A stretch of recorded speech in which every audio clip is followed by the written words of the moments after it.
practice organization, how we run our practices, how we do our weekly schedule, our planning, and so forth. So it's has nothing to do with wing T. So most of the stuff I've talked about this year has been wing T stuff. So it's stuff that can probably hopefully you guys can get something out of it anyway. So let me share my screen here, and you guys can, I guess, shut off your video and mute your things.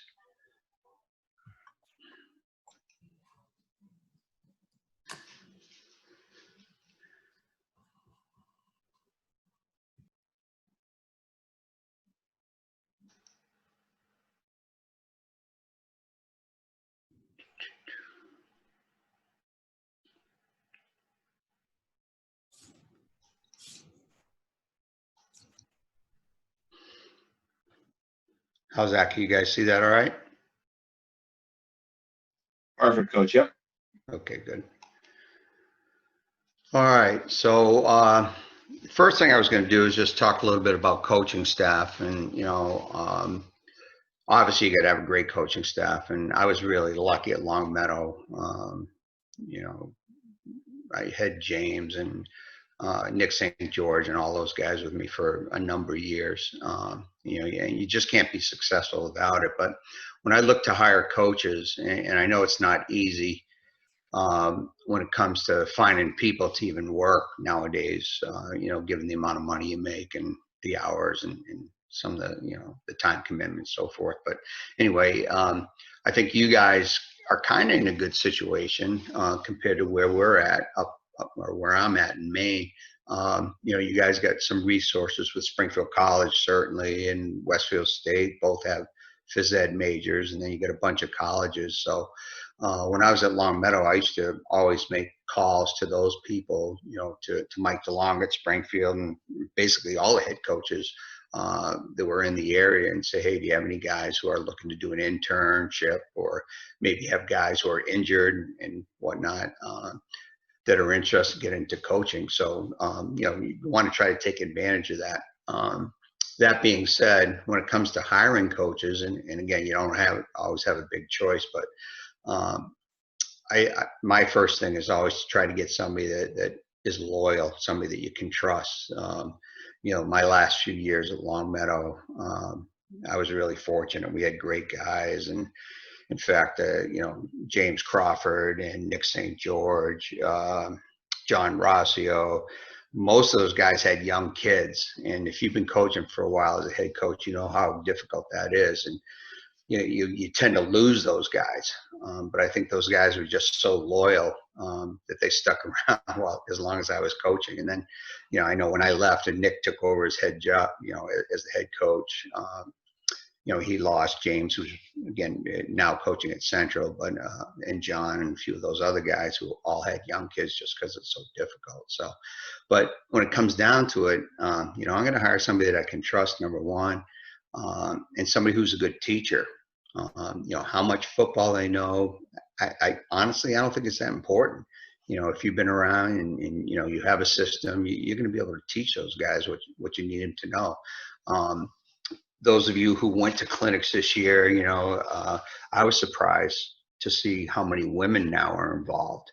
And my feeling on it is, if you're a good teacher, you can teach, you can coach. So, some of your other sport coaches, even if they never played football, I would rather have them working with me because I can teach them what to do than somebody who I don't trust or who maybe is not a great teacher. So, by far it comes down to loyalty, trust, and, being able to teach kids. One of the other things, and if you do have choices, you need to coach your own personality. I'm pretty low key. I'm a quiet guy for the most part. I don't want 8 guys like me on my staff. James Crawford was the Energizer Bunny. Nick was the analytical guy. So everybody has their own personalities. You want somebody who's that crazy guy sometimes. Not all the kids are going to relate to you. Not all the kids related to me. You get a group of 70 kids, 80 people or whatever. Some of you have more, some of you have less. You're not going to all like each other. And that's one of the first things I tell our kids when we meet in August or in June, whatever, before the school year ends. Hey, listen, you're not going to like each other, but as long as you come here, you work hard, and you respect each other, we're all going to be okay. I flat out tell them, hey, some of you guys, I don't like some of you guys in this room, but that's okay. If you work hard and we respect each other, that it's all going to work out. So I think it's good to have different types of guys on your staff. One of the things that drives me crazy is that we play teams that they'll have 20 coaches on the sideline. I don't remember being as bad in Massachusetts as it is up here in Maine, but they'll have, honest to God, they'll have maybe 30 or 40 kids on the team, and they got 15 coaches. They're volunteers. They show up once a week or twice a week, or maybe just on game night, some of them. And they're guys basically that they want to wear a whistle and they want people to call them coach. And I just don't get that. And I don't want those guys part of our program. And that includes volunteer coaches. If I have a volunteer coach, and we've had a few, not a lot, but with the volunteer coaches, I tell them, hey, listen, you need to be here every day at practice. And we expect the same commitment. So I just think it sets a bad example for the kids if you have coaches. If you want your kids to be there every day, to work hard every day, I don't think you can have coaches that come in once a week or whatever. But again, I probably would do without a coach, to tell you the truth. Obviously, continuity is huge. We were really lucky at Longmeadow. When I first got there, I think Nick and I were both in the school. And then I think there were years where we, John Rossio, Tanner Williams, Craig Epstein, we ended up, at times we had 5 or 6 guys in the high school that were coaching football, which was awesome. And I know everybody doesn't have that. When I got up to Maine, I was the only one in the high school. So it's a little bit different up here, but that really is huge. So we actually only meet once in the off season, believe it or not. And I remember, I think it was John Caverly when he was coaching at East Longmeadow. I was dropping some film off on a Sunday afternoon or whatever before Thanksgiving, and he had his whole staff there. And I'm like, "What are you guys doing?" We just don't meet. I just don't believe in meeting to meet. If you have guys who've been around for a while, they know the system, they know what to do. Why bother meeting to meet? And plus, nowadays with everything else that's going on, we have camps, we have 7-on-7, we're in the weight room, so we see each other all the time throughout the school year. So we're constantly in contact. Plus, with the internet and everything else, I don't think you have to meet once a week. I know some coaches do that, whatever, wants to meet once a week in the off season. If we get a new coach, what'll happen is during the summer, each of our coaches has a different day in the weight room. So what I'll do is if the new coach if his day is Wednesday, I'll go in every Wednesday and I'll meet with him. And, while the kids are lifting, we'll go over stuff. So, in preseason meetings, so again, we only have one meeting. That's probably going to be a week before practice starts, 2 weeks before practice starts. And we're going to go over all new installs. So, I run the offense and I'll go over any new offensive stuff that we've put in and any new drills. And then our defensive coach will do the same thing. We talk about our position meetings, once we meet during preseason. Now in Maine, we have 2 weeks we have 1 week of double sessions. And then the second week, it depends on school schedule. Usually we have a scrimmage on Monday. But that second week, we'll probably have maybe 2 days of double sessions at least. So, when where are you going to meet? Well, I'm going to meet in the locker room. You're going to be in the bleachers or whatever. Flex and form, who's going to handle that? If you have a trainer or an intern, I would suggest that they do it. They love doing it. The coaches don't necessarily like doing it. So again, you get guys from Springfield College who are working with your athletic trainer, whatever. That's perfect. If they'll come out and do your stretch period for you. when we go on offense, and I'm going to go over our offensive practice plan first, but one of the things we still do one-on-ones. I mean, I think you need to have some contact stuff during football practice. But anyway, we have a specific responsibility for every single guy. This is where you are on one-on-ones. This is who you're working with, and so forth. Specialty periods, same thing. Who goes where? Who's working with the punters, kickers, return guys, and so forth. Long snappers. Those guys who are not specialists.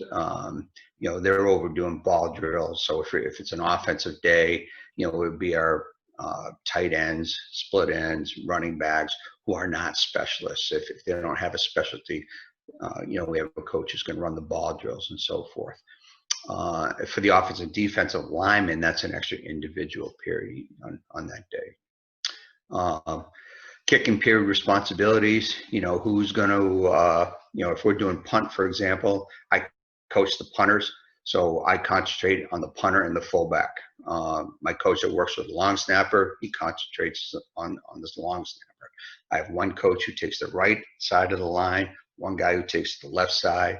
I have a coach who's on the sideline that's going to watch the line of scrimmage to make sure everybody's, up on the ball or on sides and so forth. So, again, we're giving everybody a specific responsibility pretty much every period during practice. Kick period responsibilities, I kind of talked about that already. Individual periods, where you're going to go, the quarterbacks, receivers, where on the field that you're physically going to go, so that you're not having to move around. So that first meeting we say, okay, you're going to be over here. But again, most of the time, the coaches are guys who've been with us for years, a year or longer or whatever, so they know where they're going to be. Freshmen, one of the things that we do during individual periods, and this kind of, when I first was at Longmeadow, our freshmen were completely separate. In fact, my first couple of years, I coached college football for about 13 years.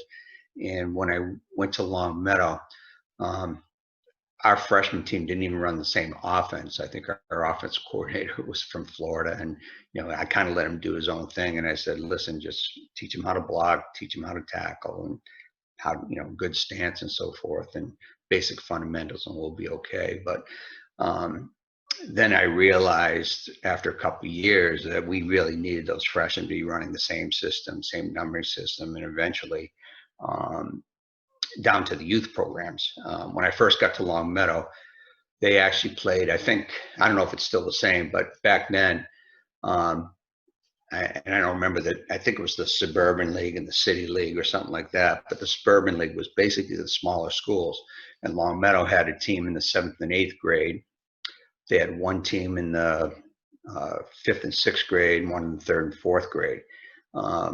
After about 5 or 6 years, we had a 7th and 8th grade team that played against the bigger schools, against Central, Westfield, Chicopee, whoever.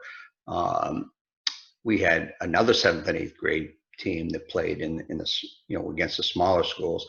Same with the 5th and 6th, 3rd and 4th. So we had 6 teams that were playing. I think we had 250 kids playing youth football. So it was awesome. But with the individual periods, after a couple of years with the freshmen, we ended up having the freshmen do the individual periods with us, even though those first few years they were separate. When we did our specialty period, I was working with the punters, so I had my 3 or 4 varsity kids, but I also had the freshman punter, which I think was good. When we went to our individual periods, same thing. Our quarterback coach had his, our varsity and JV kids, but he also had the freshmen. So, that's what it ended up. I liked that. And when I got up to Maine, we've been doing the same thing. So our freshmen always do our individual periods with us also. And then again, where are you going to be during the pass period? The coaches all had, specific responsibilities for the pass period, the pursuit period. During pursuit, our defensive coach ran the pursuit period. I stood behind the defense and watched, and if guys weren't running to the football, or they took a bad angle, or they didn't know their pursuit responsibility, that group would go again.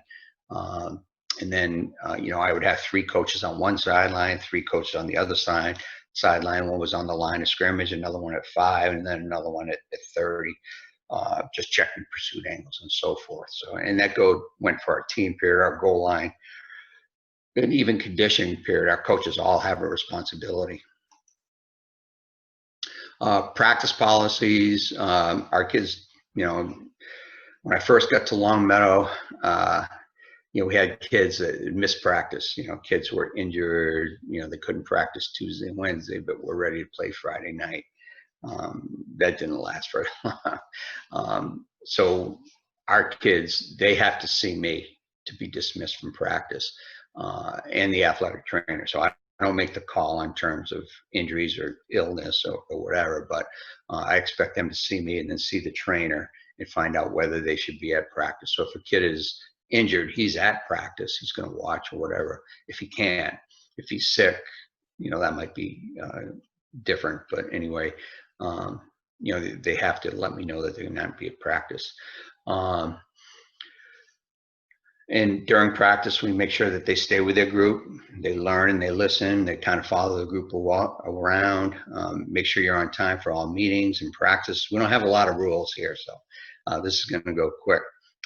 Obviously, they can take their helmet off anytime during practice as long as they're not involved in a drill specifically, or if they need to go get a drink of water.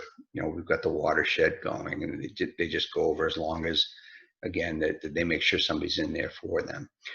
We post a depth chart every day. And for us, it's our red team is our first team, our black team is our second team, and then we have, actually we changed that, so it's red and gold, and then black and white, and we wear helmet caps, so it doesn't waste any practice time. If somebody's out, everybody moves up. So those kids check the depth charts every day. So if it's an offensive day, we have the offensive depth chart, and we do a kicking period every day as well. So it might be offense and punt team up there, for example. And, what we'll do is if that punt team is, we go out there and I call for the red punt team, and we have 10 guys out there. I make those 10 guys start running. I say, all right, guys, once we find out who the 11th guy is, the rest of you guys just let's do some conditioning. Let's get something out of this till we find out who the 11th. And then I have the other 60 guys run into the locker room to find out who that 11th guy is supposed to be. So that takes about one time. You do that once, and it's not going to happen again. During practice, if a kid's not directly involved in a drill, we expect them to pay attention, listen, and learn, and don't be distracted. Don't distract your coaches or your teammates. Nothing's half speed. If we're on defense, we don't tackle live, but we're going to pursue full speed, certainly, and we're going to break up and chest up on the ball carriers. And we don't walk on the practice field. Probably the most important thing, and this is the last thing I'm going to talk about as far as practice policies go, guys that miss practice for us because they're sick, injured, or being disciplined, they don't play. And we did that early when I was at Longmeadow, and I think I already mentioned it. My first year there, I'd look up and there'd be 6 guys over there with the trainer. I had guys who, couldn't practice on Tuesday or couldn't practice Tuesday and Wednesday, and all of a sudden they thought they were ready to play. It just doesn't fly for a lot of reasons. One, when I was coaching at AIC, a couple of times I had guys who missed practice all week for injuries that were legit, no doubt in my mind. I remember Todd Sakurka, who was an academic All-American. He played outside backer for us. He was a great player, great kid, smart. He missed practice all week with a hip pointer, and he played on I played him on Saturday, and he was awful.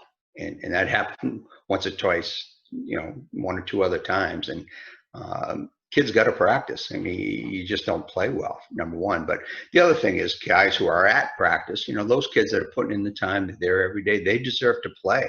So they, play them. I remember we had a running back from Springfield, Winston McGregor, was a great back for us.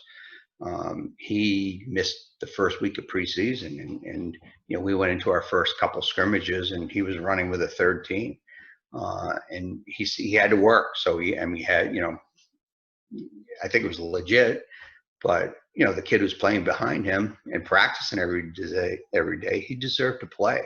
So in fact, if I remember, I think I got a call from Wince's mom, who was great. She said, I think a lot of parents are saying you're trying to punish him and so forth. I go, no, I'm not trying to punish anybody, but if you want to call our backup fullback's mom and explain to her why your son should be playing instead of him. And she was great, to her credit. She was like, I get it. So, that's the other issue. When I came up to Marshwood, my first year, I think the 3 years before I got here, they had been 2-6 and not gone to playoffs all 3 years. My first year here, we got off to a 5-0 start. We played great. We're going into our 6th game, and my quarterback, my starting tight end, who also was our best defensive lineman, and my free safety, who was my best defensive back, and also our starting split. And those 3 guys went out to lunch off campus, and they got caught, and they had internal suspension. I think it was a Wednesday afternoon, and they missed practice. They couldn't be at practice because they were in IS. So I didn't play them that first Friday, and we played Wells, who I think was also undefeated. I think both of us were 5-0. We ended up losing the game bad. I think it was like 34-6 or something like that, maybe worse. I don't even know. But you know what? Down the line, it's going to help you. It's going to help you win games. So, by the way, we ended up playing Wells in the playoffs and beat them. But I think that's important for those guys. This is our weekly schedule.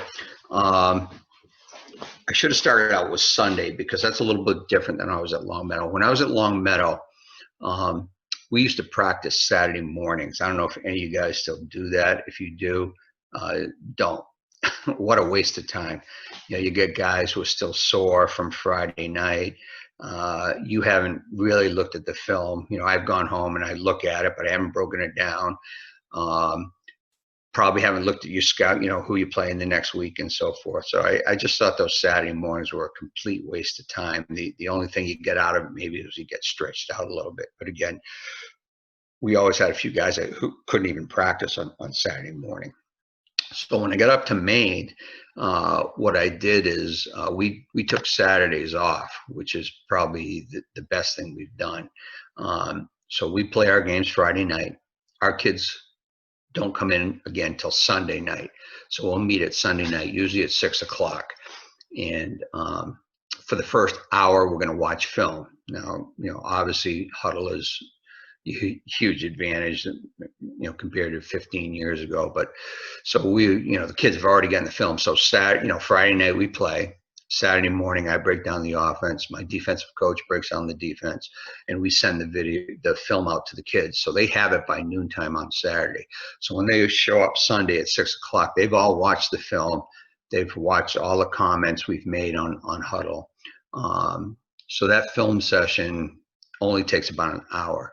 And then we go in and we lift for about an hour. So we've done that since I got up here, and I think it's been great. The other advantage of that is when you look at Monday at the top of this weekly schedule, our Monday practices when I was at Longmeadow, because we didn't do the film on the weekend and didn't lift on the weekend, Monday we watched film and we lifted. So we'd go outside. We didn't have much time. We didn't get a lot done. Now, when we go in on Mondays, we have our JV games, which I think you guys do the same thing. So we have our JV games on Monday. So I'm working with maybe 20, 25 kids on Monday. But we've already watched the film. We've already lifted. So we actually have a full practice on Monday. We sometimes we go without pads usually. Sometimes we'll wear shoulder pads, but most of the time we're out without pads. We go over our scouting report. We stretch. We'll do our 2-minute drill. We do it against air. So kind of just a situation thing. We'll put the ball, hey, you got balls on the 40-yard line. You got 1 minute and 40 seconds, you got one timeout. All right, let's go. And, we'll just move down the field and give them the different situations.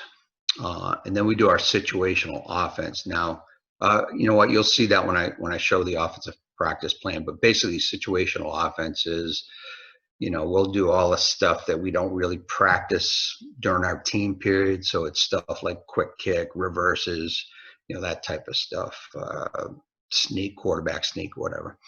And then we do an offensive look period. So we'll go on the bags against the base defense we're going to see that week. And we'll run probably a good 25-minute period with guys holding the bags and just running our offense. And then defensively, we do the same thing. They'll do a scouting report. We do our situational defense. So it's going to be, prevent, what are we going to do in prevent? These are our substitutions. This is our punt block, those type of things. And again, when I show the defensive practice plan, I'll show the rest of that stuff. And then we do defense versus look. We really don't do that. So because we just don't have enough people. So our coach gets out the barrels, our defensive coach, we set up the barrels. We'll get the skilled kids out there and kind of go over their basic looks, their favorite run plays, their favorite pass plays, adjustments, things like that. And then we condition. So Monday practices are much better than they were back when. We do offense on Tuesdays. We do defense on Wednesdays. And I know when I speak at clinics, a lot of coaches ask, well, we do some offense, some defense, whatever. If we're going to do offense on Tuesday, I want the kids thinking offense. So everything we do is geared towards that. Our practice, pre-practice meeting, just everything. I want them thinking offense. And then Wednesday, same thing. Now, Wednesdays, we start a little bit later because that's our second lift day. We try to lift twice during the week, so we'll get that Sunday night lift in, and then we'll go again on Wednesday. When we lift on Wednesday, my freshman coaches run that. So what I'll do is we just take our first and second team. So anybody who's first or second team offense or defense, they're going to hit the weight room at 2:15 right after school. The rest of the kids, the younger kids, will come out and we get the barrel set up and we'll just run our offense and work with those kids. And I'll be out there with those guys too.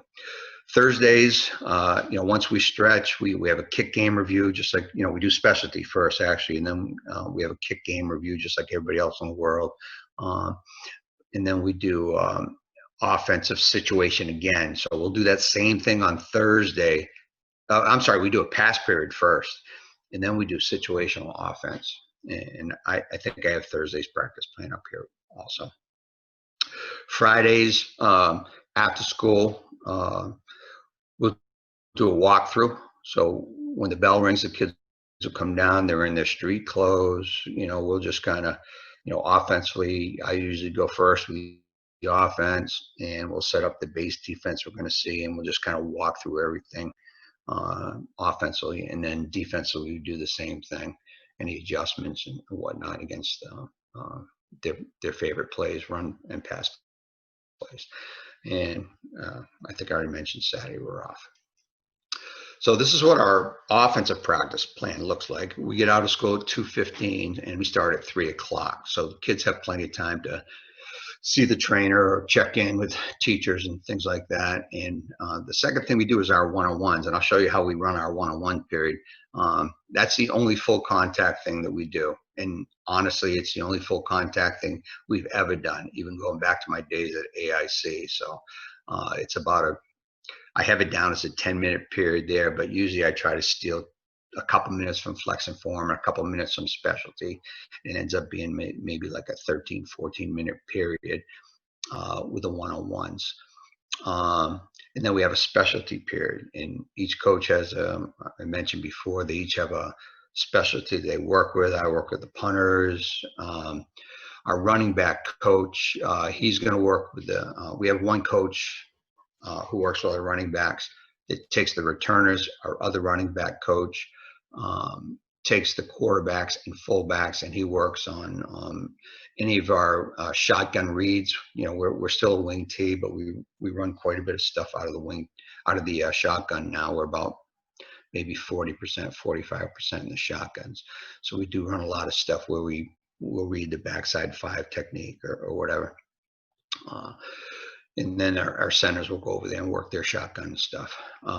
Our wide receiver coach does ball drills along with our quarterback coach. So those ball drills are all the guys who are not specialists. So again, it would be quarterbacks. No, I'm sorry, not quarterbacks. They go with the G reads. It would be the running backs, the tight ends, and split ends who don't have a specialty. We have a coach who works with the kickers, one with the long snappers. I work the punters. And then for the offensive lineman, it's an extra individual period. So the guy that works with me, the offensive line, on this day he did Dakota. That's double teams for us. So he worked double teams for that 10-minute period. And our centers, they always go to the G reads because they're snapping the ball in the shotgun. We always have a kick period. This particular day was onside kick. And then we have 3 individual periods that we work. Our pass period, now we do a 20-minute pass period. We throw the ball a little bit more than we used to. When I first started coaching at Long Meadow, through a year, there were games where we would run the ball, 6, 8 times, and people would ask, well, why would you spend 20 minutes on a pass period if you're only throwing the ball, 6 times a game? Well, you know what? There's times where you're going to have to throw the ball. So, we want to be prepared for those. So when we do our pass period, it's usually our first team kids and our backups, and I'll explain that in a minute, but they'll go against the rest of the kids. And again, I'll have a coach who's over there coaching the look team, the defensive look team, and getting the coverages that we want. And then I'll have a second guy on the sideline with those guys who is going to work with the look team and rotate those kids through so that nobody's standing around doing nothing. This day happened to be a team pass, or our offensive lineman with us, but during that 20-minute period, I usually go to the pass period. Even though I coach the offensive line, I go to the pass period because I want to just make sure that we're getting all the concepts and all that stuff. So I have a guy who coaches my running backs, my defensive coordinator, Andrew Elwell, who's an excellent coach. And he played offensive line in high school and also at University of New Hampshire. So during that 20-minute period, he'll take the offensive line for me and he'll work those guys if we're doing, pass protection recognition or techniques or whatever. We do 2 20-minute periods. One I call group and the other one is a team period, but it's basically the same thing. So that first period, we're going to have our first team going against our third team, basically, and our second team going against our fourth team. And I split up my coaches during preseason. We'll rotate around. So one day I'm working with the first team, next day I'm working with the second group or whatever. And we do a 20-minute period where we're working off of a script. When we go to the second team period, I call it red circled. So when our kids put on helmet caps, those guys who are red, we'll have 11 guys with red helmet caps. And then the guys who are gold, some of those guys will wear the gold, but if I circle them on the depth chart, they're going to put on a red, because when we go to that second period, they're going to stay with the first, they're going to go with the first unit. And for us, that would be like our third offensive guard, our third offensive tackle, our backup quarterback, our third halfback, and so forth. So that huddle goes from 11 or 12. We usually have 2 split ends. Goes from 11 or 12 to like 15 guys. And that helps make your look team a little bit better too, because some of those guys that are on your second team are now over on the look team. So we do 2 20-minute periods, and then we do a 10-minute goal line. We do that goal line period, out of the 12 teams we played this year, we probably had 9 of them or 8 of them that stay in their base defense down on goal line. But we do goal line anyway, because for our offense, it's different line calls, it's a different look. Plus we've had, we've come out in games and played teams who are odd front, even front, and all of a sudden, because, we've had so much success running the ball, they're going to line up in a 6-man front. So you got to, we're prepared for that anyway. And then, so after the goal line period, we have our perfect play, which is just a conditioning period for us.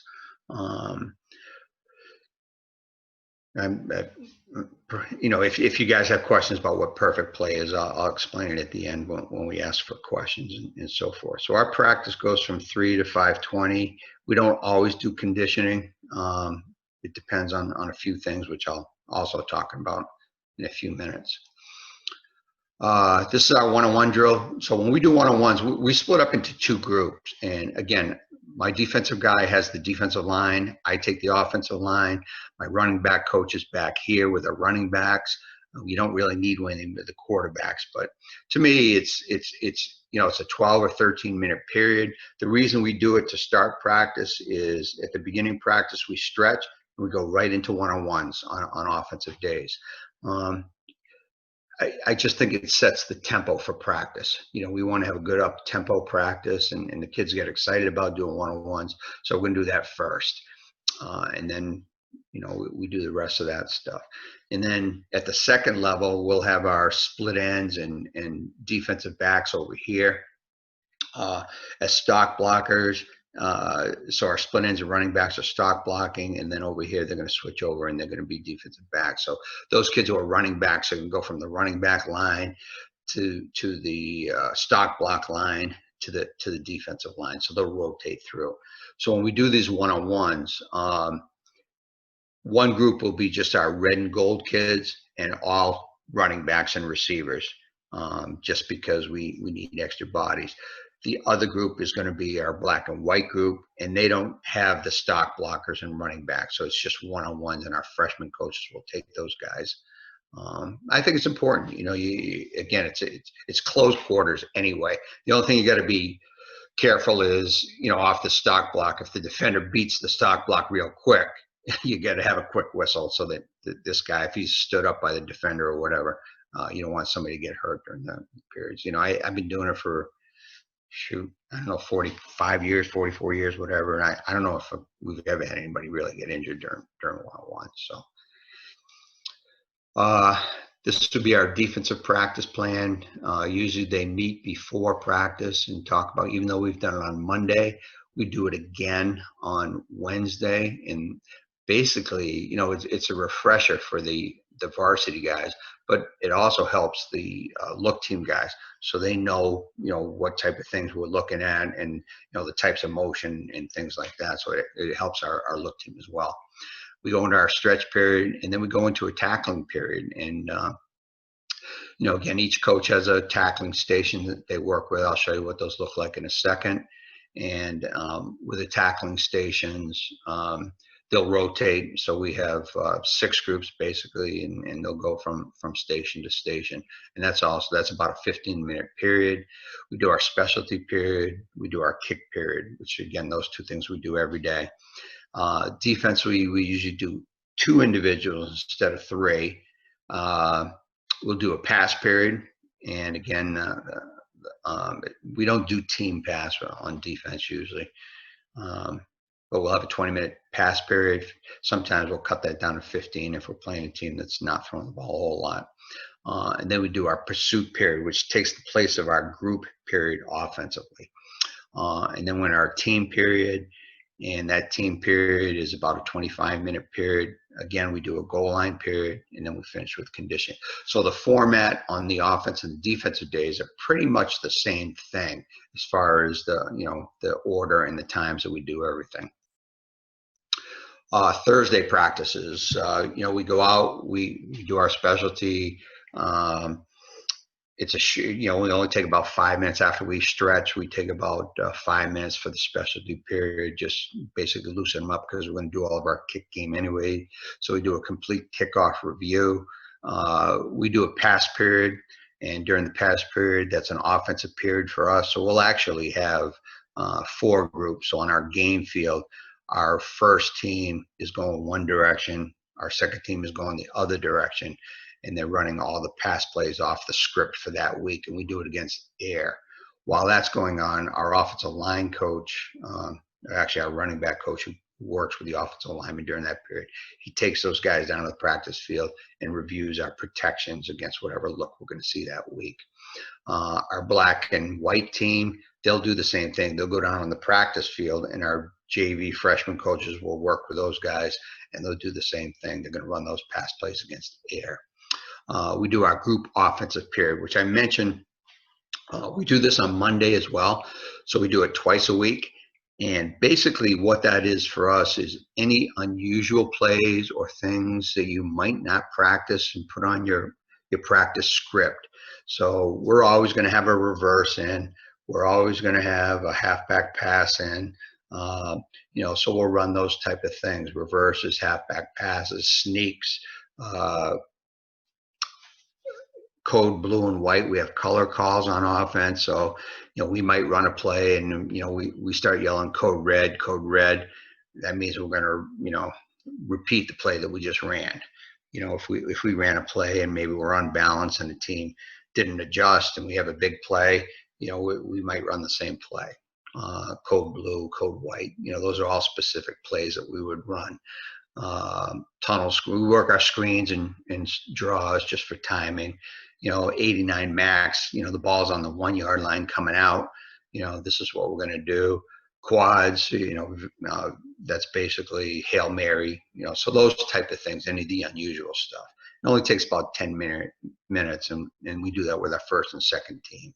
And then we do a team offensive period. Now, when I get to Long Meadow, the first few years, our kids used to think, hey, we didn't go out with pads. In college, we never went out with pads the day before a game, and we did the kicking game and, kind of reviewed stuff, whatever. When I get to Long Meadow, those kids thought it was a day off, Thursdays. So that lasted maybe my first year. After that, it was Thursdays. We go out in helmets. We wear shoulder pads. Our practice is a little bit shorter, but not a whole lot. And we do our look period and so forth. And that was much better for us.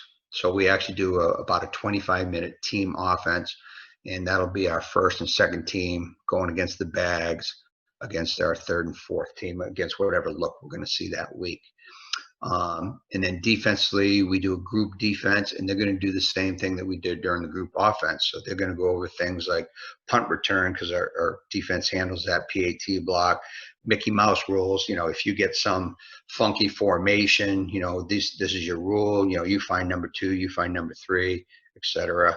What are we going to do on prevent? We'll do a stunt blitz review, and so forth. And then we do a look period also on defense. So, 4:40, we're probably off the field around 5 o'clock on Thursdays, whereas the other days we're out at about 5:20 or 5:30. These are our tackling stations. We have 6 stations. We usually divide them up so that the semi-skilled kids are in one group. The quarterbacks and receivers, even though it's a defensive day, I do it by position because physically it's kind of how it works out. So our tight ends and fullbacks go together, our quarterbacks and wide receivers, our running backs, our offensive line, and then our freshmen. With a freshman, I would be careful because even at that age, you'll get kids who are running backs or tight ends or whatever that are much more physical than some of your offensive linemen. So basically, that Frost group, I divide them up by ability and if they're going to hit anybody, whatever. So there'll be 2 groups, and one group is going to be those kids that are going to hit each other, and the other group would be the other kids that are going to lay on each other and hopefully learn how to block and tackle. But anyway, so we have 6 groups, and each coach, again, I mentioned our preseason meeting. The guy who coaches does this tackling station, he does it every year. So I expect him to be an expert in goal line and sideline tackle. The guy who does open field, same thing, and so forth. So those guys do the same positions. But this particular station, they're going to do a goal line drill where we have 2 cones. These 2 guys are about 1 foot apart. Basically, they're just trying to learn how to throw their hips and get pads under pads and so forth. So it's kind of in a goal line situation, and these 2 cones are maybe 4 yards apart. So this guy in the red's trying to score, and this guy in the yellow is trying to keep him out. I just think it teaches him good leverage. Obviously, you could have some type – and the sideline tackle, would be, we'd have a group down here where they'd be running down the sideline, the ball carriers, and we have defenders coming off the hash and so forth, trying to take away the cutback, which I think helps with tracking and learning angles and so forth. Open field tackle, they all do open field tackle, even our defensive linemen.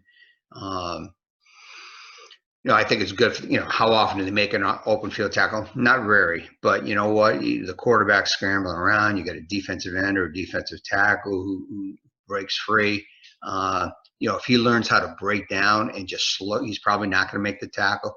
But if he makes that quarterback slow down a little bit, change directions or whatever, that's going to help us rally to the football. So I think it's good for those guys. Plus, it's an agility drill for those guys as well. Plus, they love to carry the ball. So the big thing is you got to just make sure these guys don't take the ball and run this guy over, because this guy's going to come up and break down. So you want to make sure that they understand, hey, we're trying to score a touchdown here. Form tackling we do with bags. We'll have 4 lines usually, and one guy holding the bag, and we work on different things as far as breaking down. Angle tackle, sometimes we'll do it with the ring, sometimes we'll just do it with cones. Then we have a station where we'll mix it up. Sometimes we'll do strip, sometimes we'll do a fumble recovery drill and so forth.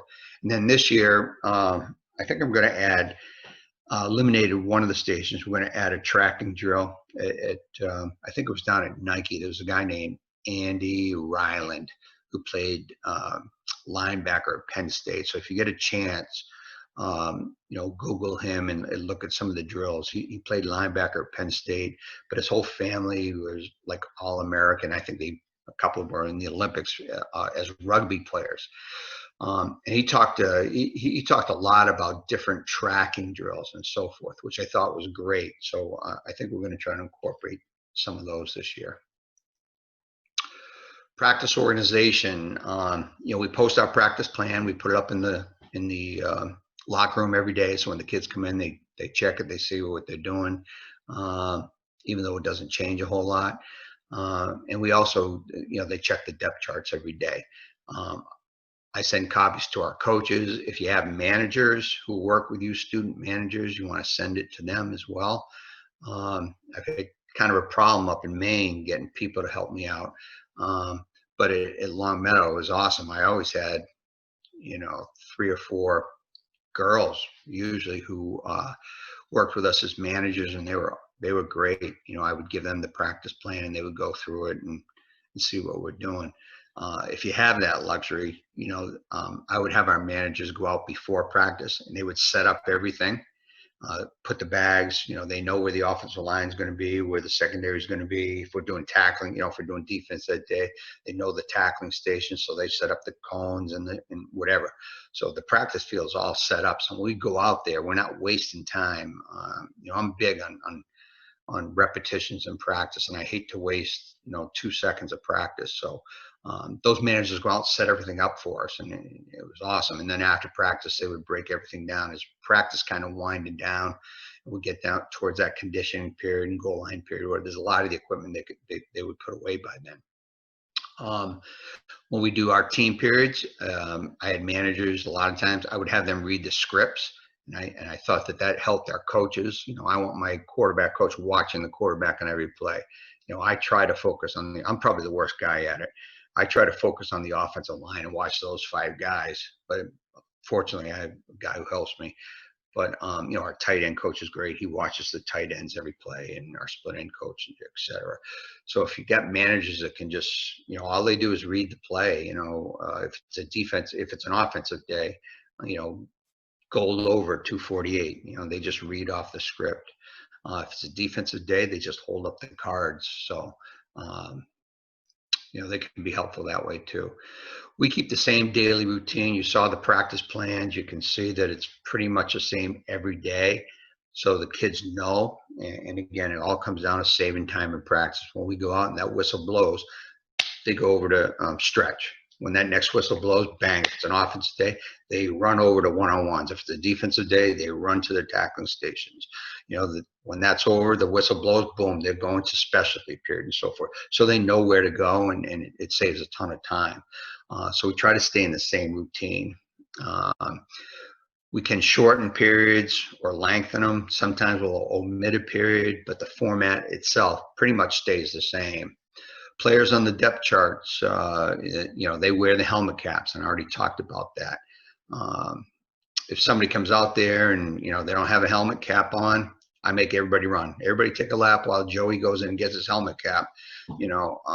Again, I mentioned before with our special teams, that will happen once because the other guys aren't happy about it.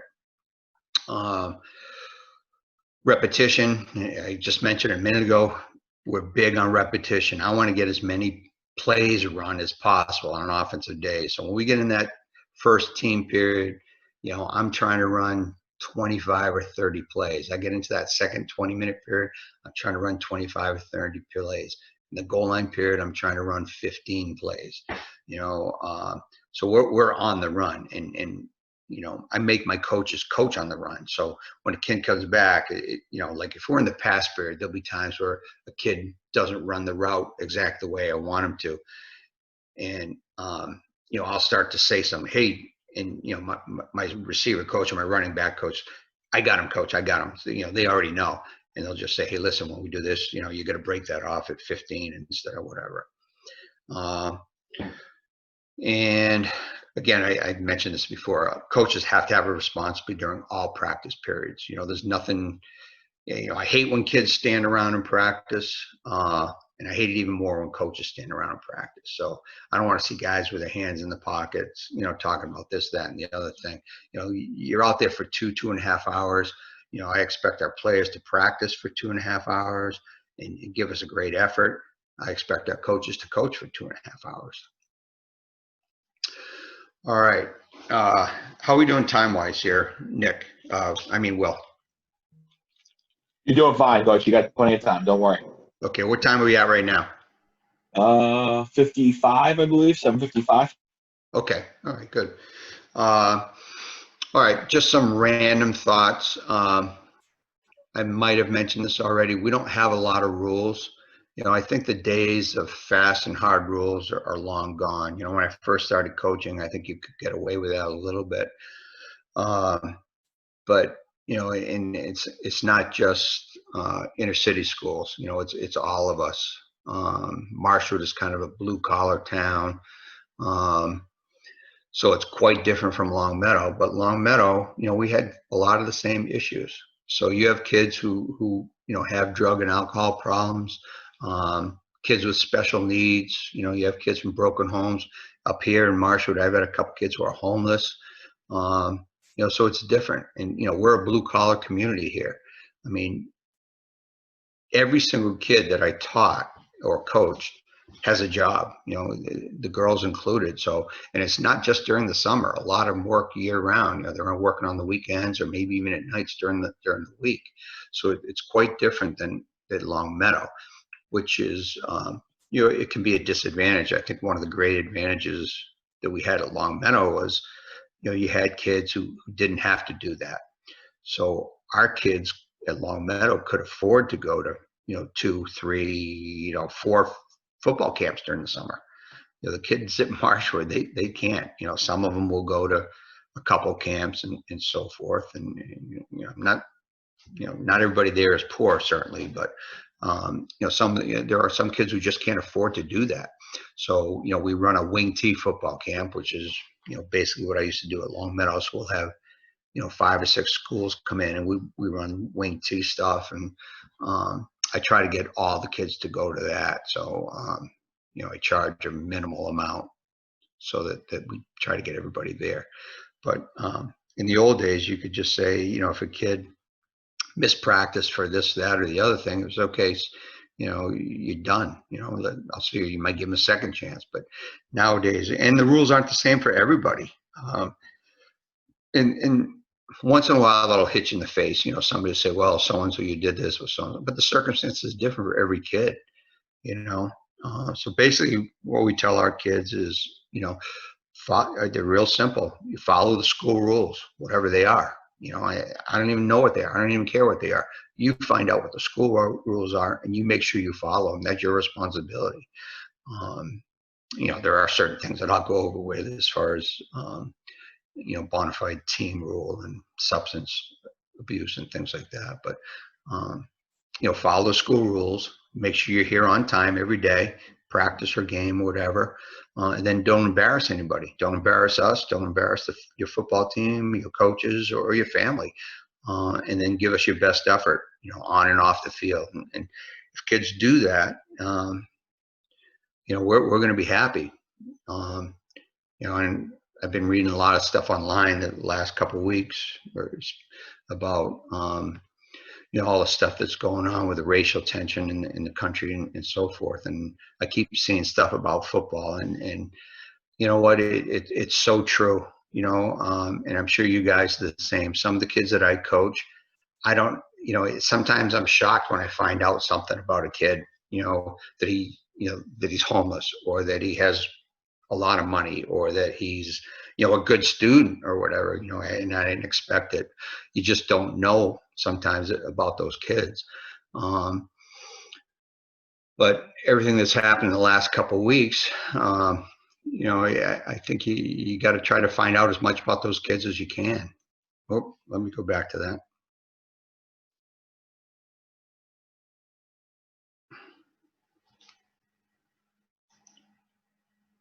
Okay.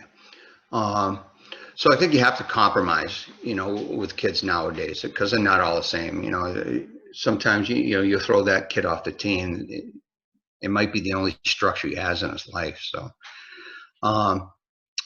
it's important to get everybody involved in practice. It does take a lot of organization.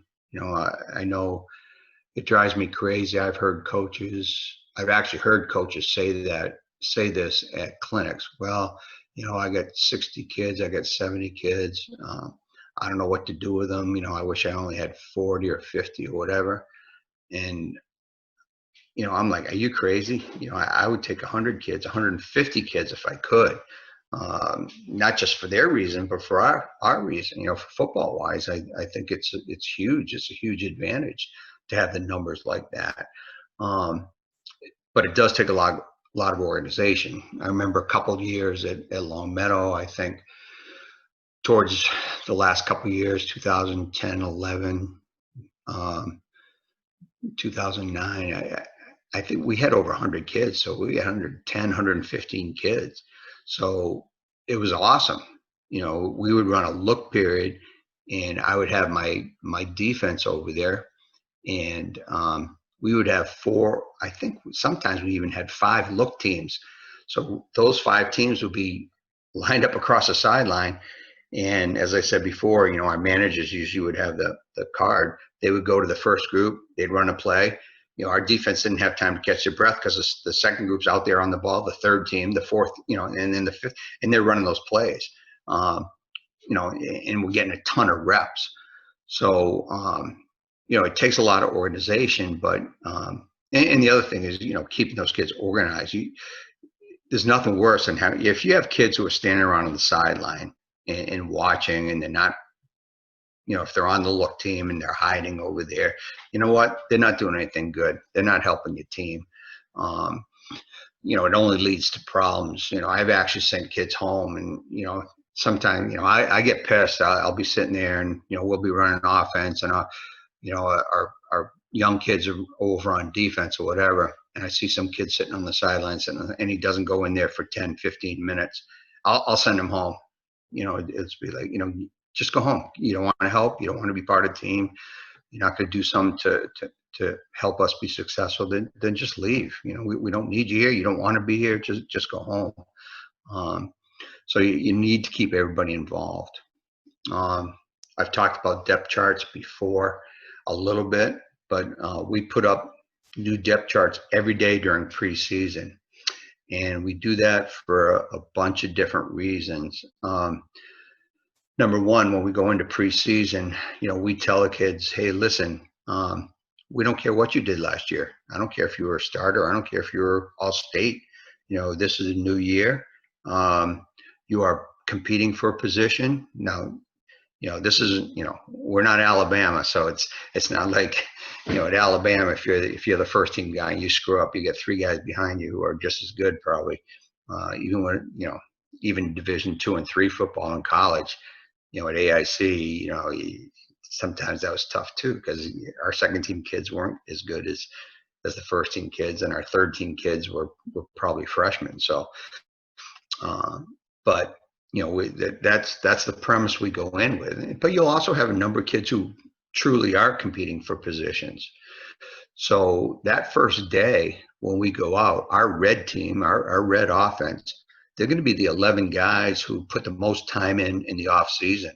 So it's going to be those guys who are in the weight room, those guys who are at 7-on-7 during the summer and so forth. And, I might have a kid on the second or third team who I know is going to be a starter in a couple of weeks, but at least, send the message if nothing else. So, they are, and in some cases, they truly are competing for positions. So, we rotate those guys around. I put up a new depth chart every single day. Other reasons, you take that sophomore running back who's got a lot of ability. He's down there running with the second team. Now all of a sudden you put him up with the first team for, a day, or a couple of days here and there. And it motivates him, number one. Secondly, he's going to learn a lot more. So those kids that you move up and work with that first unit, they're working with older, more experienced players who are going to be coaching them, hopefully, just as much as you are. So I think it's really helpful for that reason. And then the third thing is, you never know when that kid's, you're going to have to put him in a game. When I was at my last year, actually at Long Meadow, we played Central during the regular season. And I don't know, I think they beat us 21-20, or it's like a 1-point game at Long Meadow. And I think we only lost maybe 4 or 5 games at Long Meadow, 19 years I was there. But they beat us at Long Meadow. We won the rest of our games. We had a chance to play them in the Super Bowl at Gillette. But our quarterback broke his wrist. And he was a junior. He was a senior, but he was our starting quarterback his junior year, Jake Lazarus. And he came back for senior year and broke his wrist. I'm trying to remember. It might have been first week or second week. So he's out. So Jay Falcone was our backup quarterback. He was a junior, and he became our quarterback. And he ended up playing maybe 2 or 3 games and had knee surgery done for the year. We're running out of quarterbacks. I had a sophomore and a freshman, I think. So we started working. Frankie Elder, I think, was our starting running back for us. He started his sophomore and junior year. I think he was a senior that year. So we started working him at quarterback, getting him some reps just in case. So now we're playing St. John's, I think it was. And in the third quarter, we're down, a couple of touchdowns. And that's when Falcone got hurt. And I put my sophomore in, we fumble the snap, of course, and then he pitches the ball over somebody's head or whatever. So this kid, Frankie Elder, who had been taking reps, he said, I think he played quarterback like in 8th grade. He said, Coach, I can go in. So we ended up going in. We lost the game, but we pulled within, I think we were down 3 touchdowns. And we ended up losing by 1 score. And he ended up being our quarterback. And then when we played Central again in the state championship, or Western, whatever they call it, Super Bowl, I guess, at Gillette. And Frankie Elder was our quarterback. And, we ended up winning that game, played very well. And Frankie, I think he ran for 125 yards. He was like 6 for 7 throwing the ball, whatever. But my point is that he was ready because he had practice and he had rep there. So, you never know. So there's a lot of good reasons for changing that. And the kids understand that. I mean, we had the all-state quarterback last year, and I had the all-state quarterback this year. But that, 3rd day of practice, 4th day of practice, he was down running the second team. Well, you know what? Now my sophomore, who's going to be a junior, now he's down there. He's running the first unit. He's working with those kids. He's getting some reps. My starting quarterback, who ended up being all state. He goes down with that second team and he makes them a lot better. You know, they're not going to screw around with him. He's one of our captains and so forth. So it's just something I think you need to do. Special teams, you know, you don't minimize the importance of special teams. We have a specialty period every day, so we don't do it on Monday, but we have a specialty period Tuesday, Wednesday, and Thursday. So that specialty period is, you know, the individual period that I talked about, where guys are practicing their punting and snapping and kicking and catching punts and so forth. So we do that Tuesday, Wednesday, Thursday, and then obviously, you know, Friday during pregame.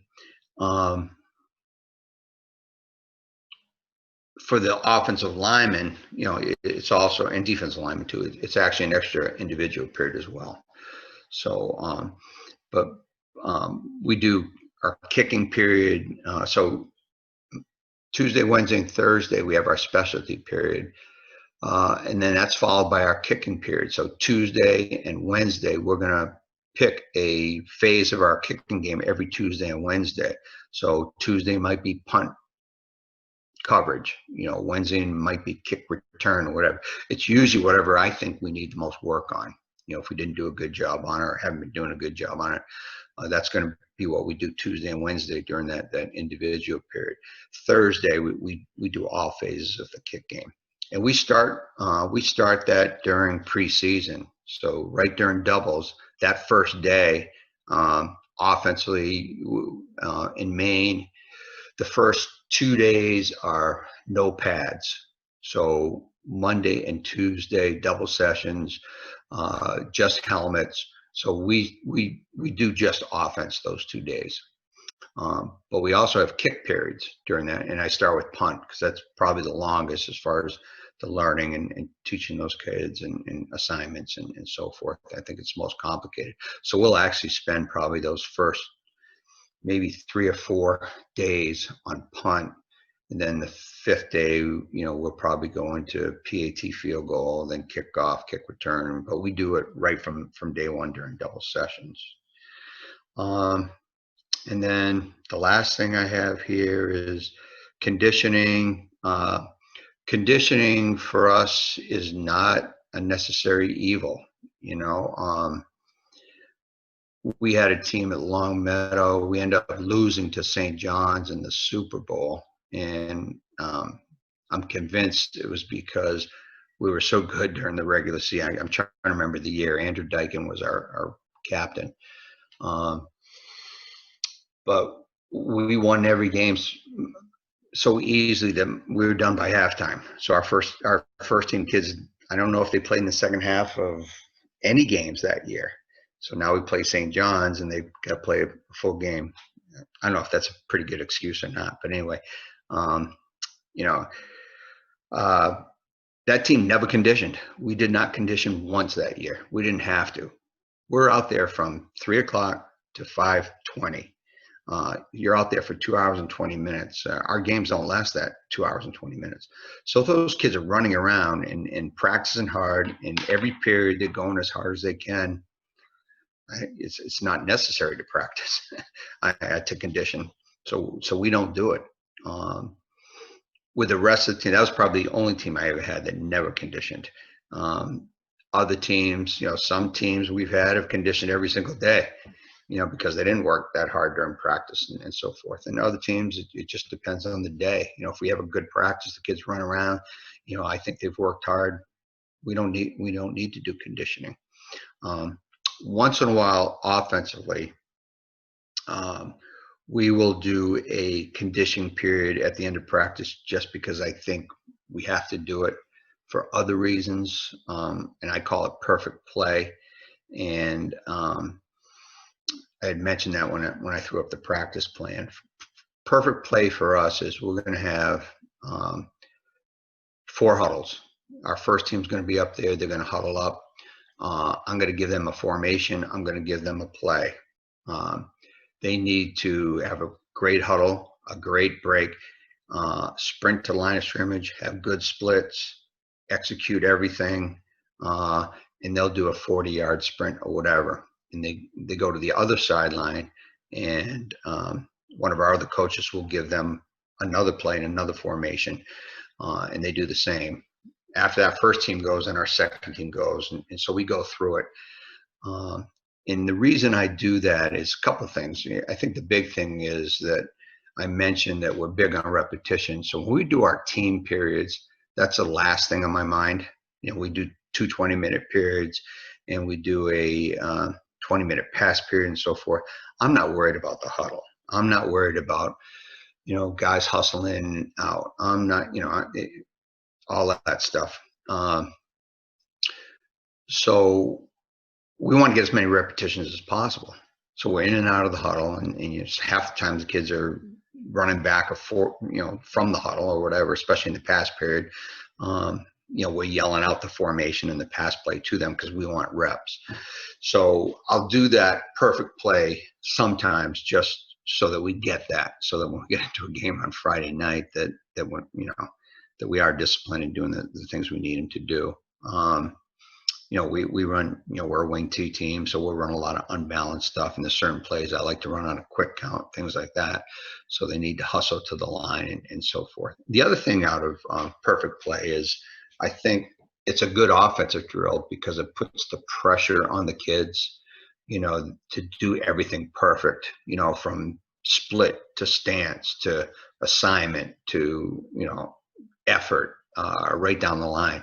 So if we're on a play action pass and it's incomplete, that doesn't count. If our motion is off, and we run a lot of motion almost every play, that doesn't count. So they have to be perfect. They have to concentrate, and it puts the pressure on them a little bit. At the end of the period, we have like usually 9 or 10 different series in our offense. So we'll run a 1 series play, then I'll run a 2 series play, 3 series, and so forth. Some of those are play action passes and whatnot. And then the last thing we'll do is we'll do a drop back pass. So most of the time I will tell the quarterback, all right, you call it, any drop back pass you want. So it tells you a lot. You have a kid who runs, hitches because he wants to make sure he completes the pass or whatever. Or you have the kid who's going to run 4 verticals and throw the ball down the field as far as he can, So it tells you a lot about your quarterbacks. But anyway, so those are just some of the things that we do in practice and how we set up our practice plan, organization-wise and whatnot. So I think what we'll do now is just get everybody on here and open it up for questions.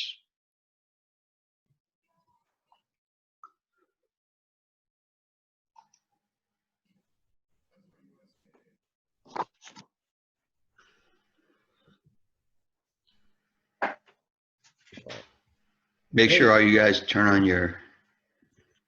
Coach, I got two questions for you. Yep.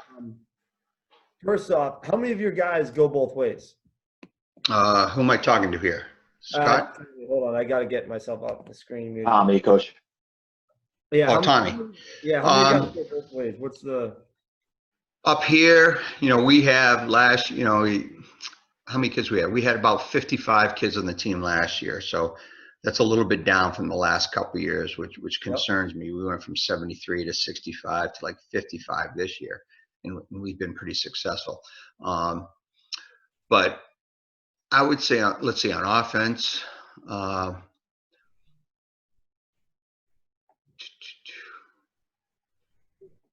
had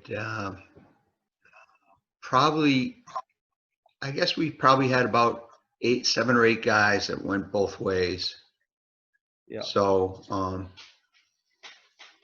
it depends, it's different. When I was at Long Meadow, we'd probably have 5 or 6, but we've always had guys go both ways. When I was, since I've been coaching high school.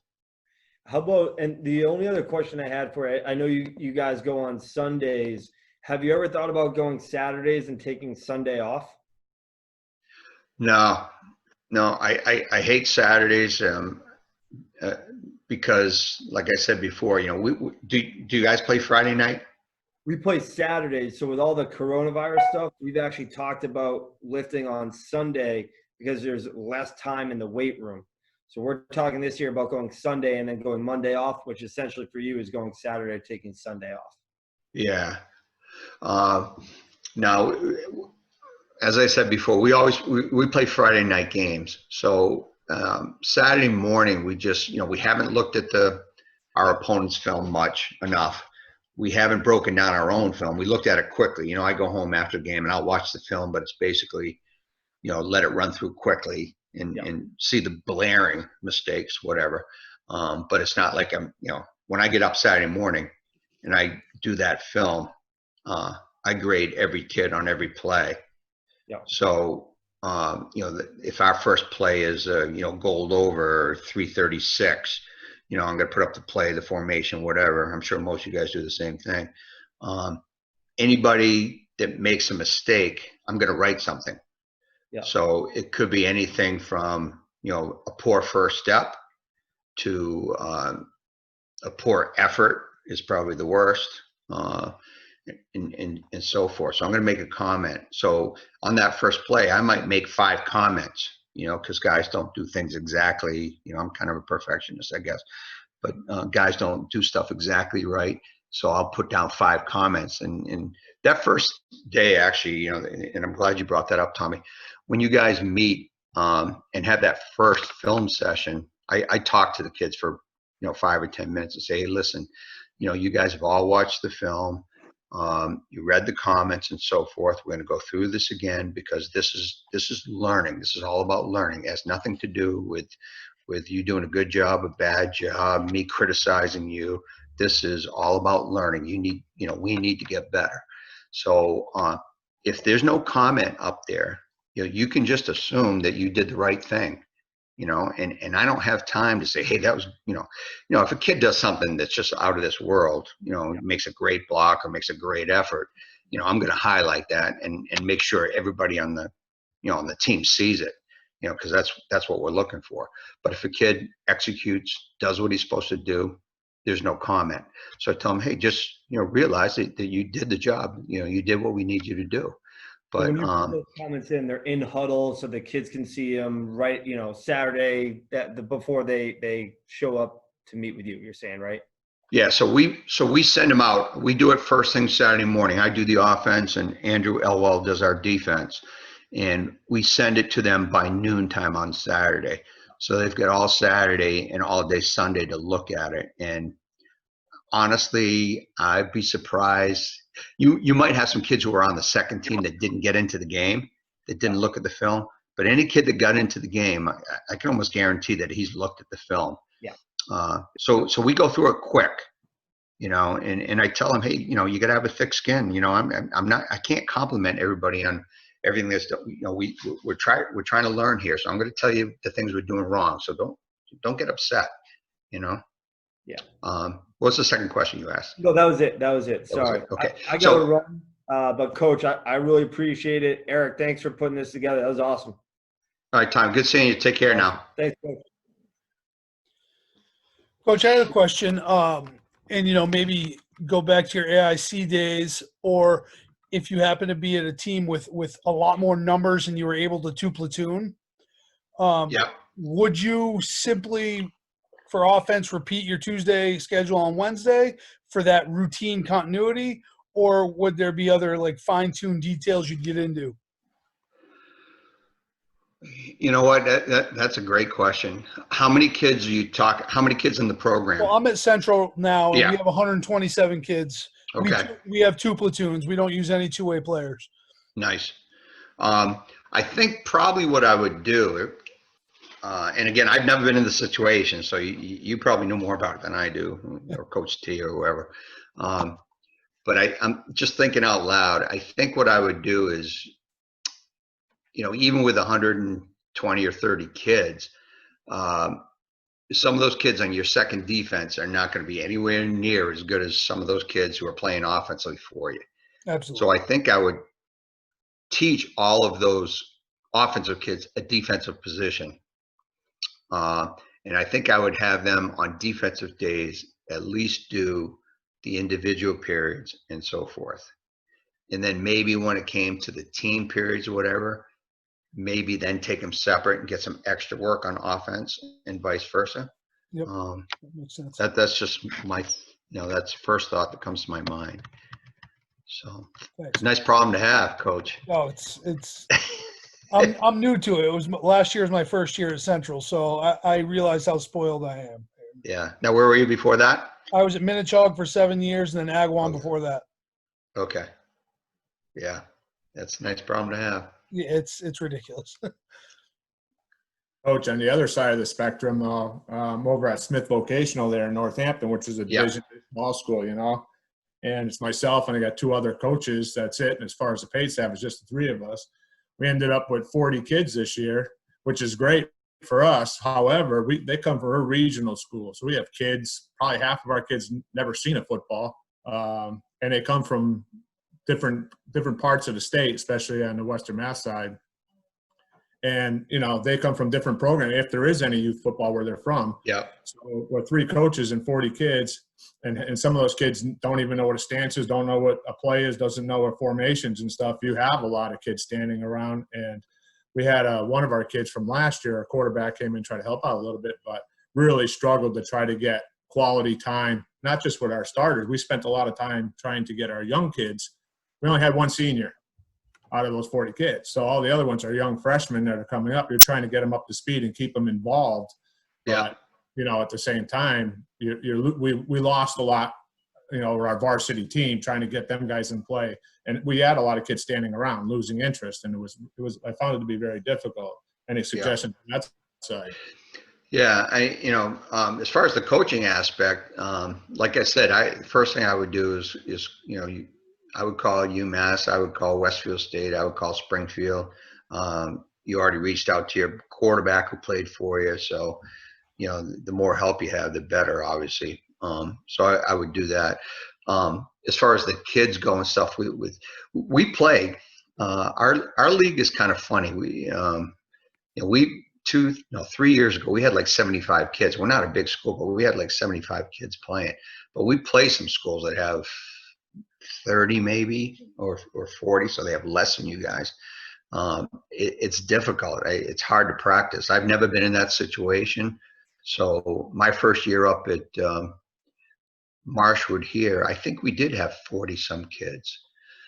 So we didn't do anything different. It's just that we had some kids had to learn more than one position. I think that is what you got to do. So, in our secondary, our kid who, plays free and strong safety right now, our third kid learns both. Our right and left corner, our third corner learns both. But my first year, our next best defensive back probably had to learn 2 or 3 of those positions, So I think that's one of the things you have to do. As far as look team stuff goes, if you have 40, you wouldn't be able to have probably your first and second team going. No, our look team would be kids who was, again, inexperienced, to have no Right. idea. It's tough for them to learn our plays, never mind somebody else's plays. Yeah. So when you talk to them, you're going to do this. This is what I want you to do. And all of a sudden, in our play, we're doing it this way. Well, you told me to do it this way. Well, that was a scout team. Well, what do you mean by that? You're explaining a lot of time, explaining a lot of little things that you generally don't do. Yeah. With the what we've done when we had small numbers like that is, let's say we had our first defense. So you have 11 guys on defense, and we would have 2 groups running on look team. For us, it's not so important that, obviously those kids, especially in your case where they're so inexperienced and coming from different programs and stuff, those kids aren't going to give you a very good look. Yeah. But at least kids can recognize block schemes, motion, formations, things like that. So that's the key thing. The other thing that you would do is I would keep just 11 kids on defense. And then let's say, what do you guys run for defense? We run, it depends on who we're playing at different times. Part of my second question is about the kids. We have a lot of parents or kids that kind of fall into that bracket. Oh, coach, I'm hurt today. I can't practice today. I'm out, this and that type of thing. So we'll practice one thing because we're missing a couple kids, and then we have to switch to a different type of defense because we have other kids. So that becomes difficult. It's kind of be part of my second question is with these kids when they do this, when your starters, if you will, miss practice, you drop. I mean, our slope from drop from starters to is severe. Yeah. And you can't put those freshmen out there. You can't put those inexperienced kids out there in a varsity game. They're gonna get, Yeah. So we'll run an odd front if we have certain personnel or an even front. It depends. Yeah. I mean, that's all relative as far as the dropout. Sometimes, I mean, like, I think when I was talking before, sometimes you just got to bite the bullet. I mean, there's been times where, we've been pretty fortunate where a lot of times when we had to sit a kid, it happened to be a team that we're going to handle anyway. So it wasn't that big of a deal. But like I said, my first year up here, it's like, they had been 2-6 3 years in a row. All of a sudden we're 5-0. One of my coaches coached up in Maine forever. He was an older guy who came down, and his daughter lived in Portsmouth. So he came down and babysat and whatever. So he came down and he told me, I didn't know anything about Maine football. I mean, I didn't know anything about Marshwoood or anybody else. So he told me, he said, listen, these are the two teams we don't have a chance to beat. These are the two teams we're definitely going to beat. These 4 teams are the teams that, we got to do well against to get into the playoffs. So, okay. So, of course, the first 2 teams we played were Mount Valley, who at that time, they were a power, and York, who had like 20 out of 22 returning starters or something. Those were our first 2 games. I'm like, oh, shit. And we actually beat both of them. And we were 5-0. We played Wells, who had a good team. And I had to sit down 3 starters, and I knew we were in trouble, and we lost the game. But we ended up playing in the state championship, which we lost 44-42. It was great. Yeah. It was a great game. But sometimes you just got to bite the bullet. Now, it's a lot harder when your numbers are so low. I understand that. You just hope in the future it's going to, as long as the kids can stay with it, and, hopefully we'll laugh about it in a couple of years when they're juniors and seniors. What I was going to say, though, is let's say you're on offense and you're running your plays. You're not going to have 2 groups. So I would probably have 1 group, my 11 guys, and they're going to run plays. And then I would bring over my 3rd guard or my 3rd tackle or my 3rd running back who's backing up a couple positions and have him take some reps. But I would send that first team kid over to the look team. And I've been in that situation, said, listen, you're going over, you guys need to give us a good effort on the look team. We're trying to get better here, so even a kid who's a starter, if he goes over there, and our kids were pretty good about it, actually. Yeah. Okay. So just kind of rotate those kids through. Yeah. You know what I'm saying? All right. Thanks. Hey, Coach, I got a couple questions for you. Yep. Maybe I missed it, but are you in pads on Monday? We usually go out with just helmets on Mondays. Yeah. But we go out full pads Tuesday, Wednesday. Thursday we go in uppers. So we do wear shoulder pads on Thursday because just seems like, when I was at Long Meadow, kids used to think that was a day off. As soon as you take the shoulder pads off, it was like a day off. Mondays I don't get too concerned about because a lot of it is just kind of is against the bags or whatever. But a lot of it, we're doing 2-minute drill and all that kind of stuff. So it's not necessary. When you guys come in on Sunday, is it all film of the previous game, or do you watch any of your next opponent? We don't look any of our next opponent. It's just our previous game. So, but what we've done is, so Sunday night we look at our game film because we want to get our lift in too. So it's about 2 hours. We'll watch film for about an hour, and then we'll go in and lift for an hour, 45 minutes to an hour. And then when we go in and lift, my freshman coaches and one of my varsity guys who does most of my conditioning stuff, those 3 guys will run the weight room and get those kids through the workout. Myself, my defensive coordinator, a couple of my assistants, we meet after we watch the film. So we'll sit there and we'll talk about our upcoming opponent, what they're doing, this and that. And then we send out the cut-ups. We do defense on Wednesday, so that gives our defensive coach plenty of time to do the cut-ups and send it out to the kids and stuff. And they're pretty good about watching those before they come in. It's a little bit, I think it's a little bit easier offensively. We don't play a lot of teams that are playing multiple fronts and coverages and so forth, so most of the teams, they're going to give you a basic front, basic coverage and whatever. And these are the 3 or 4 stunts they like to run. So I think it's a little bit easier on offense, but defensively we'll send the cut-ups. We'll send a breakdown by formation and so forth to the kids, and they'll look at, and they do a good job. They look at it before we practice defense on Wednesday. And I think Coach Elwell actually gives them a handout too as well on Wednesday.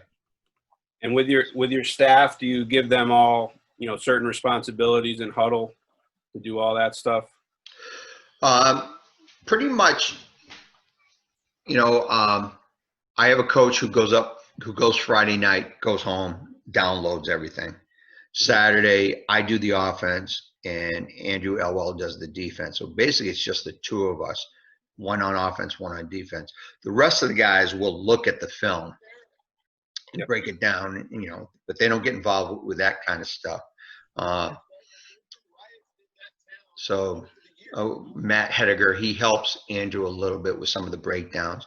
Our defensive coach will give those guys some of the responsibilities as far as, formations, things like that. Great. Thank you, Coach. Okay. Coach, quick one from me is how many coaches are you having on the staff right now? Because I know I'm kind of in the dilemma, obviously, getting the minute job position and hiring coaches and all that stuff. I kind of stole your Springfield College. I got 3 Springfield College people coming over to me. Oh, good. I both Coach Sarasulo, and I'm just trying to kind of that, not too many volunteer, the 77 people on the sideline that just bump into each other type thing. So I was just curious what you had right now for staff. We have 8 guys on our staff. So, I work with the offensive line, but I have 2 guys that help me actually. So this year, we didn't play the last 5 or 6 years. We had a freshman team. We had a freshman JV varsity schedule. This past year, I only had like 10 or 11 freshmen, I think, and a total of 53 kids. So I didn't think it was really enough to play a freshman and a JV schedule. So I decided just to play a JV schedule. So my freshman coaches, I have 1 guy. I have 2 guys that work with me with the offensive line. One of them who works mostly with the centers. And then I have my quarterback coach, my wide receiver coach, my tight end coach, and then I have 2 running back coaches. Now, one of those extra offensive line guy was a freshman coach, and the extra running back coach was a freshman coach as well. So we have a total of 8. So. Yeah, we were running the same dilemma. I mean, out here, since you've been, the freshman last year, we played 3 freshman games on our 8-game schedule, and we were almost picking up Eagle Brook and almost going to Deerfield and trying to play those guys as extra freshman games, just because we had like 20 freshmen, but obviously a couple injuries. Next thing you know, you're down. But just trying to figure out that right now to see if we're going to do a JV freshman combo. Yeah. How about, do you have how many kids do you have in the program? This upcoming season will be right around it should be right around 75 to 80. Oh, so you got pretty good numbers then. Yeah, upcoming. Yeah. One of the things that I did with the freshmen a couple years ago, we were right on the borderline as far as having enough kids to play freshmen, enough kids to play JVs. And I think a lot of schools in Maine do this anyway. But I think in Long Meadow, maybe I might have done this a couple of times too. And I just call a coach and say, listen, I'm going to have a couple of sophomores that are going to play in the freshman game. They suck, but we don't have enough guys. So, they're gonna play. I just want to let you know.